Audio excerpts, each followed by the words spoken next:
Sponsored by JMR Rentals, professional digital cinema and broadcast equipment rentals in Brooklyn, New York. jmrny.com.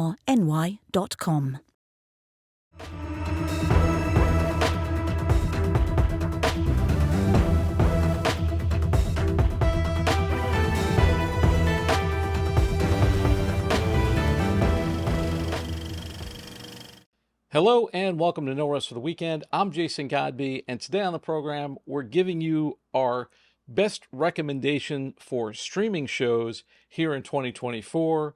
Hopefully, some of these are still streaming. They're streaming now while we're recording this, but if they're not, don't blame us. Anyway, to help me do that, joining me via Zoom, all the way from the great white north, she is the host of a couple of podcasts herself, Made with Jackie Hanzl and Homebodies Only, Miss Jackie Hanzl. Hello. Welcome. Thank you so much. So great to be here. It's great to have you. This is, this is sort of a reunion for us. Yes. But we don't need to go into that. It's been decades. Decades. Just a couple. Sure. I ran into a workmate of a friend of mine that I've known, and I said, "Oh, you work with John? I've known John for 20 years. I could tell you stories, but for his sake, I won't."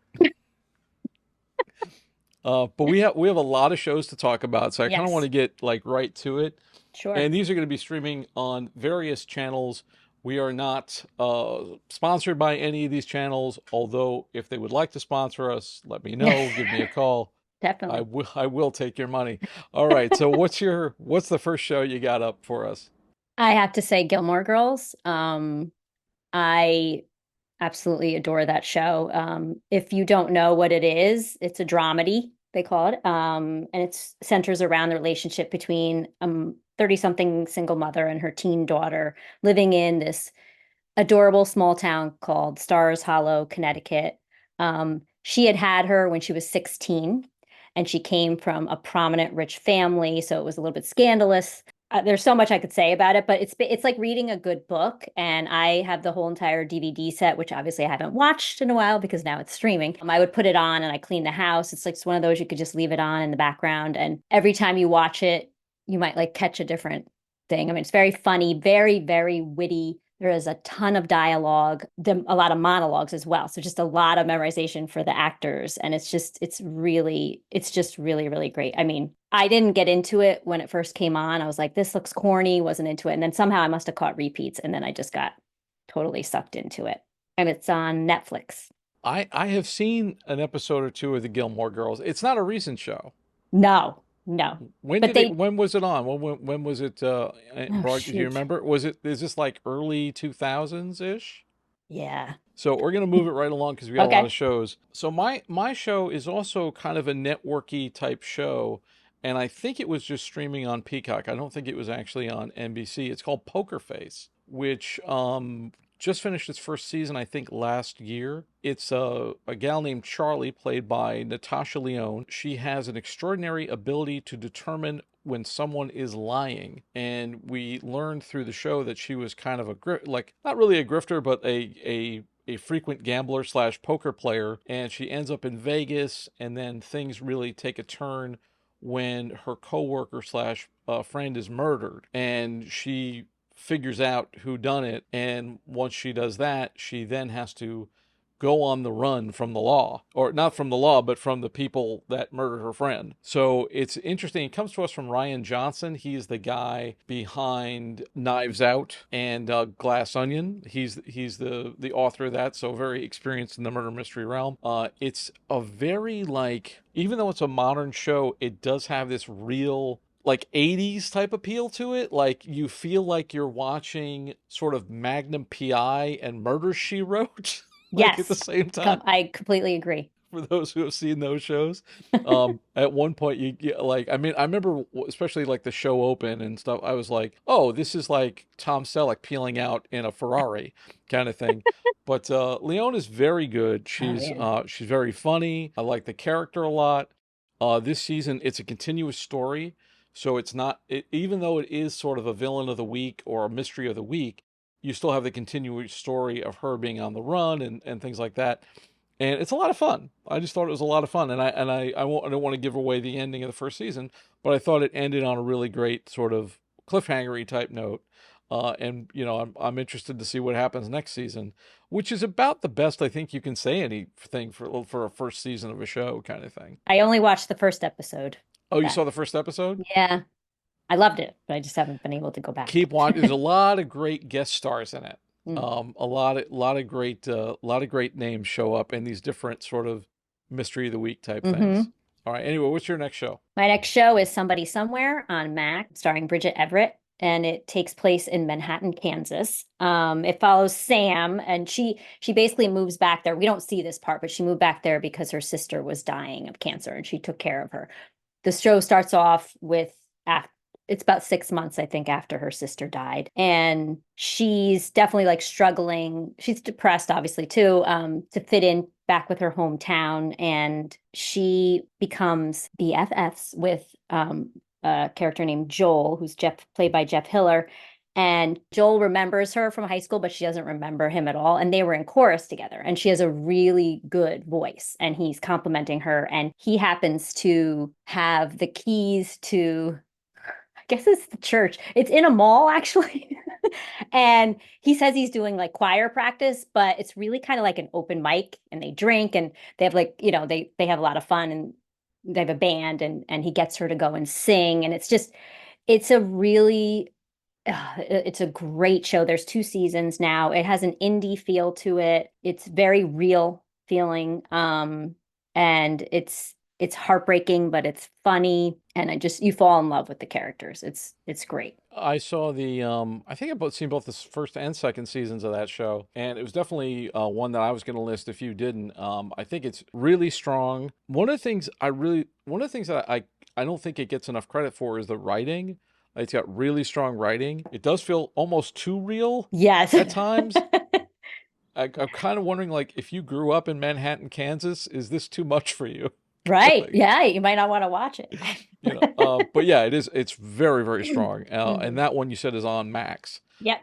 Yeah. All right. Also on Max is the new season of True Detective. True Detective is an anthology series. So literally every series is different from the last one. They're all complete stories, and they're told, I think, in around 8 episodes. The first one famously had Woody Harrelson and Matthew McConaughey, and it's terrific. If you haven't seen the first season, definitely watch the first season. The second season was kind of criticized as not being as strong, and that took place in LA. The first one takes place in Louisiana, like the remote parts of Louisiana. This new season takes place in Alaska, and it's during the season where they don't get daytime for long, like it's just hours and hours of night. It stars Jodie Foster and her cohort Callie Reese, and they're both very good. They end up sort of being disgruntled partners. Got very much the same flavor of the first season of like two cops who don't want to work together to solve this mystery, but they're sort of forced to. It comes to us from a creator called Issa Lopez. Now, the original creator, Nick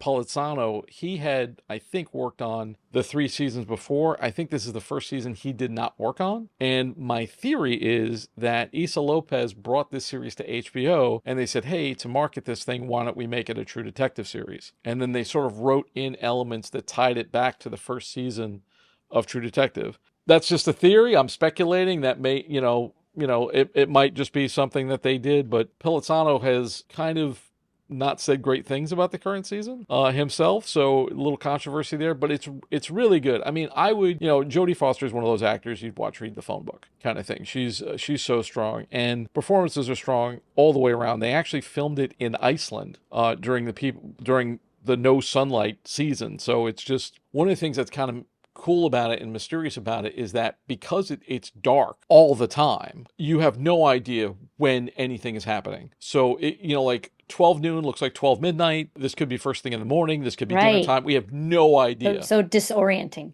So you're like, why are they doing this in the middle? Oh wait, it's always the middle of the night. Like it's that kind of vibe to it. My one criticism of it is it does have like some of these supernatural elements. And at times it gets a little like horror movie to it, but they don't really, and I don't think they really resolve that. So you're at one point you're like, okay, is everybody like tripping on some gas or something? Are they actually seeing this stuff? or is this like some kind of spiritual connection? They do feature a lot of indigenous actors, Mhm. and you don't see that often on No. film. Uh, and I'm just wondering how they got everybody to Iceland, because you do Yeah. feel like you're in like northern Alaska, but the whole thing takes place in Iceland. I thought this season was really strong, and definitely recommend the first season. Second season's pretty good. The third season is with Mahershala Ali and Stephen Dorff, and they play a couple of detectives also in the South. And that season is also quite strong because Ali is tremendous. I think he might be one of the best actors of his generation. Foster's really good in this. I don't think she's ever, not in recent years anyway, done television, but it's really good.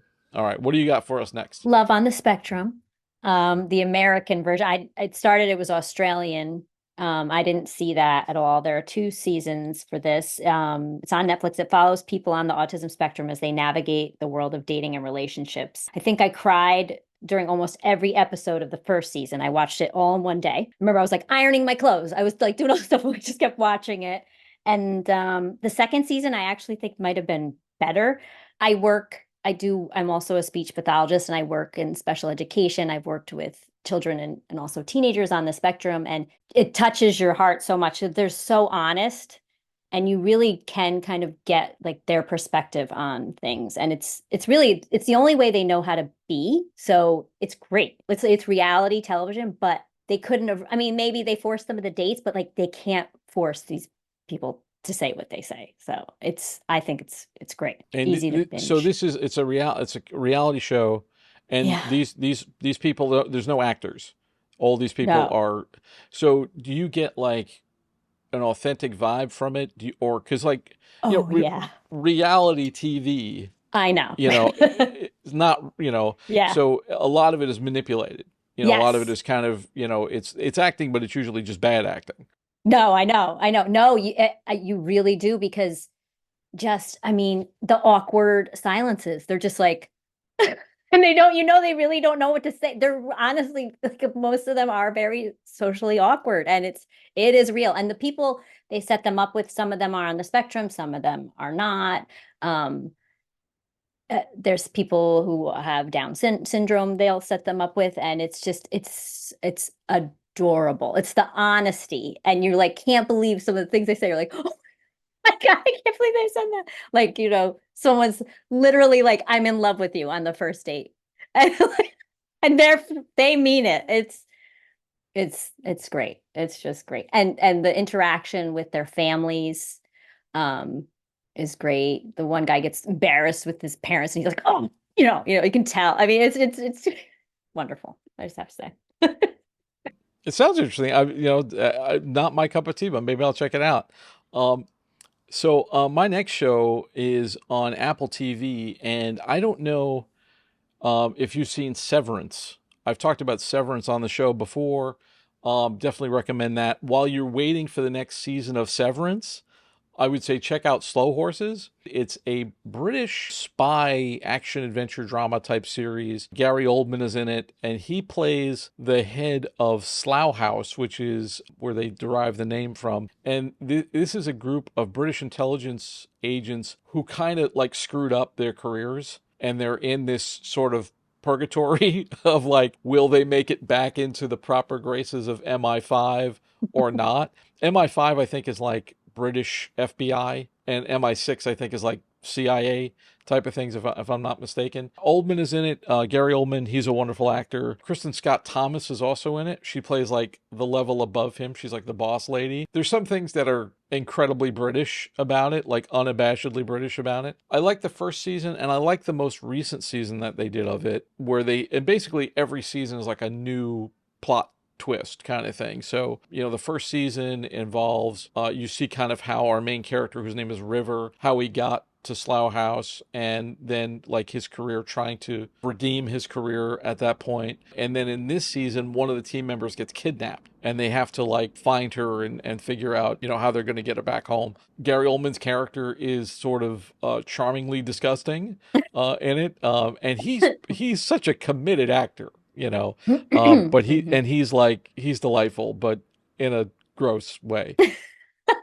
But all right, anyway, that's all I'll say about it. Like I Okay. said, while you're waiting for the next season of Severance, check out Slow Horses. All right. What do you got next? Schitt's Creek. It's on Hulu right now. If you don't know the plot of that, after being a victim of fraud, Johnny Rose and his family, who's played by Eugene Levy, go from extremely wealthy to penniless overnight. The only asset left to them is a small, unsophisticated town called Schitt's Creek, and they relocate there. Culture shock ensues. I hated it the first time I watched it. I hated the first episode. I hated all the characters. I was like, they're all obnoxious, and self-centered and surface. And whoever my friends were like, give it a chance, and then totally got sucked in. And it does have a huge, I guess you'd say, character arcs, right? They really huge character development, I think, with this show, and was really, really sad when it was over. I couldn't even look at Moira, who's played by Catherine O'Hara, without laughing. Like, she'd come on, and I'm like, oh my gosh. And of course, Dan Levy there, David, who plays David, also too. He's great. Did you see it? Did you watch it? I think I was like you. I saw the first episode, went, this is not for me, and turned it off. Yeah. But maybe I'll give it another chance. Yeah, I think you should. And you said that's on Hulu, correct? It's on Hulu. It's been all over the place, but currently I believe it's on Hulu. Speaking of Hulu, there's a couple that I want to talk about briefly. Just started watching Shogun. So it's in Japan, set in the year 1600, when a mysterious European ship is found marooned on a nearby fishing village. Lord Yoshi Toranaga discovers secrets that could tip the scales of power. So basically, it's this time where the emperor, I think, is kind of like too young to rule, and it's all of these different lords that are ruling everything in Japan. It does have that samurai type of vibe to it. They've made this into a miniseries a couple of different times. I think the first one was like 1980. Here's the tagline: Game of Thrones, but Japan. Wow. So like Game of Thrones, 1600 Japan. A lot of it is in Japanese. I think they have a dubbed version of it, but if you want to see, the authentic kind of Japanese subtitles, you're gonna. Oh, unless you speak Japanese, then you're fine. Right. All right. And the other one I was going to mention real quick, also on Hulu, is Fargo. Have you seen Fargo? No. So Fargo is another anthology series, pseudo-quasi based on the movie Fargo. But it's none of those stories. It's different stories each season. And I didn't really get into it. And then this last season, I started watching it, and it has Juno Temple is the lead. And she is of Ted Lasso fame. She was Keely on Ted Lasso, so she's very funny in that. She's very British also in that. Here she's got like a Midwestern accent. And John Hamm plays this tyrannical sheriff who's like basically rules the town with an iron fist kind of thing. It's very good. I thought, I was really impressed by it. And maybe I'll go back and watch some of the other seasons.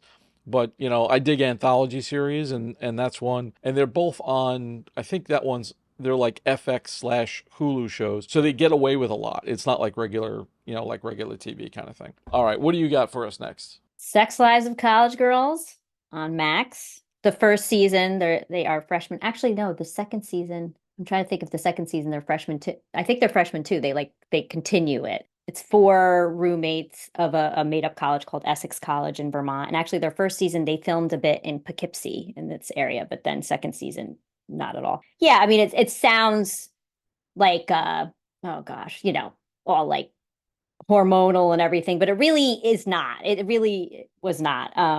It does say these sexually active college girls are equal parts lovable and infuriating. It's really not really based off of sex.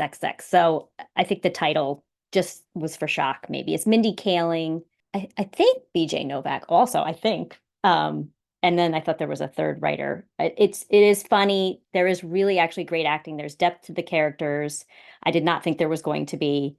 There's like a little bit of ridiculousness in there, but it wasn't like too much. I was expecting it to be a little like, oh gosh, this is really ridiculous, but it really, really wasn't. It was great. Really great. What's the tone of it? Is it like a comedy? Is it a drama? Like, definitely comedy, but there's also some deeper issues there, with like with her family ties with the culture and going against what they want her to do. Another character is struggling with coming out.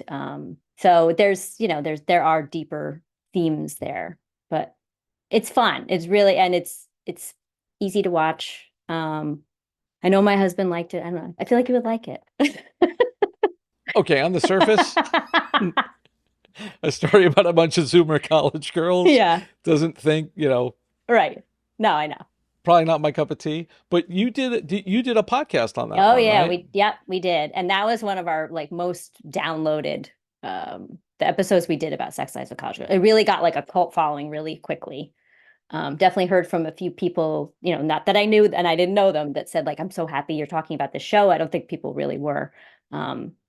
And yeah, I really enjoyed it more than I thought I would. We had just talked about Scenes from a Marriage, which was pretty heavy. And I'm like, let's do this one. Sex Lives of College. Let's see about this one. And we needed like a little bit lighter. And it surprised me actually how much I liked it. And I couldn't wait for the second season. Yeah. Very cool. I got a couple of other honorable mentions, and then we'll wrap up shortly here. But Okay. and I've mentioned The Bear on the show before. If you haven't seen The Bear, it's one of the best dramas on television. It recently was greenlit for seasons 3 and 4 simultaneously, so that tells you how good it is. I also really like I really like Only Murders in the Building, which is a show that really is working on being like a 4-quadrant show. You've got the boomer characters, and then you've got like Selena Gomez in there also. And it's very diverse and very fun. And the last season I had Meryl Streep in it, and Paul Rudd. So they're a lot of fun. The first season, I think, is still the strongest. It's about a bunch of people when someone is murdered in their building, they decide to form a podcast about it and try to solve the murder. And this, then things keep happening in a Murder, She Wrote type of season every season. Tina Fey is a guest star on it, and she's wonderful. But anyway, so you have a couple of podcasts. Mm-hmm. So when you talked about Sex Lives of College Girls, that was Homebodies Only, yes? Yes. Mm-hmm. Okay. And then your current season of that show is talking about which show now? We have not recorded in a while. The last show we talked about was actually Abbott Elementary. So we talk about, used to be called HBO shows, now called Max. And Abbott Elementary happened to, now they play they moved, they have episodes on HBO. So I was like, let's do that one since we work in a school. My co-host is a school psychologist and we work together. So, but we have not recorded in a while. I have a feeling it might be pushed to the summer, probably somebody somewhere. I have a feeling will be our next one. So that's Homebodies Only, and that's Max series basically at this point. And then your other show is Made. Made with Jackie Hanzl. It's basically I interview people who are what I consider self-made, entrepreneurs, artists, small business owners, musicians, and I have them pick an episode from their favorite series or a series they really want to talk about. And we both, obviously, I'll watch it, take notes. So we start off the episode by recapping that, and then I get into questions for them. And I just found it's a really great way, if I don't know the guest before, to bond with them and connect with them. And then, usually there's things in the show that bring out what, they really resonate with the characters or with the theme. And then you really get to know them in that way. It's on both YouTube and on all podcast platforms as well. Excellent. Yeah. And do you guys have a website or anything like that? I don't have a website for that one. But you're on social media too, right? Yes. On Instagram, it's Jackie and the Sticks with an X. I believe, yes. STIX. And I post stuff about Made on there. We do have the Homebodies Only has a website and an Instagram and TikTok.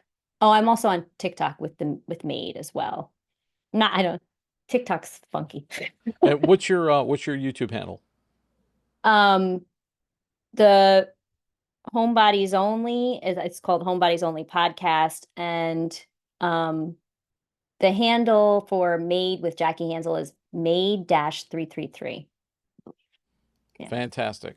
I'm going to wrap up. Thanks so much for doing this. This was a lot of fun. I hope we get to do it again. Yeah. At some point, we'll have to have you down at the studio. You have to make a schlep to Brooklyn, and we can we can do a show here. But this was great. I'm glad we got some time together. Me too. And come back again soon. Definitely.